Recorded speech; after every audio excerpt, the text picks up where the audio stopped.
Mixtures of acids are easy. All right?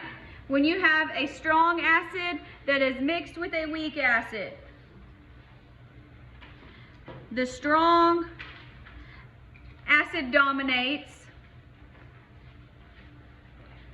So that means the contribution to the H3O plus of the weak acid doesn't count. It's negligible. So it's not going to make that much difference anyway, and then it's going to make even less of a difference because, so it's already negligible, and it's going to be less negligible because this weak acid isn't going to want to ionize, so it is suppressed by all of the hydrogen ions from the strong acid according to Le Chatelier's principle.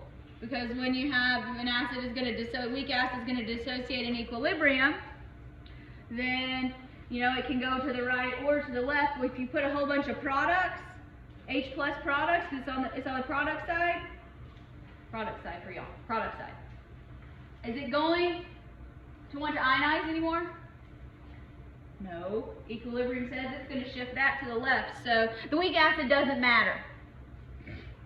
So that makes things easy.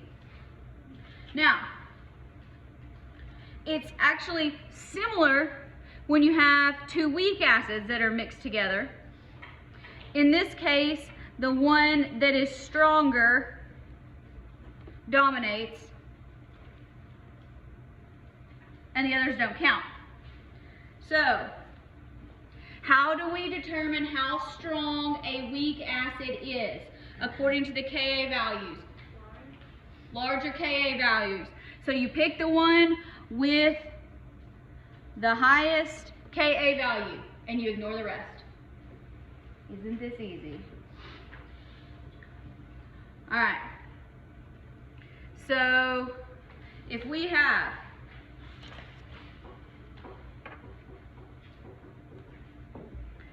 a mixture that is 0.3 molar hydrofluoric acid and 0.1 molar hypochlorous acid, let's find the pH. All right, so this is an acid mixture. For completeness, we've also included the autoionization of water. So do we have strong acids, weak acids? What do we have? All weak acids. So which ones matter? Only the highest Ka, which is which one? The first one. The rest of it is going to be negligible. So this is the only one we care about. So you look for the strongest acid, the rest of it is just an ice table, like we have been doing.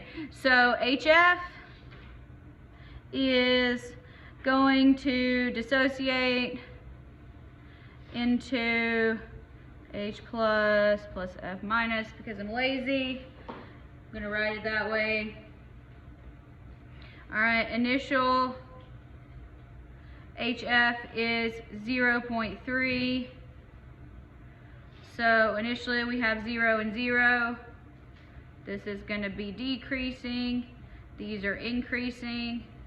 Isn't it glorious? We work these all the same way. After we have made our ice table, what do we do next?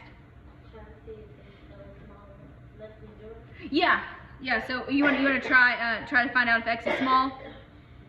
Okay, so we want to do, is X small? So we need to see M over K.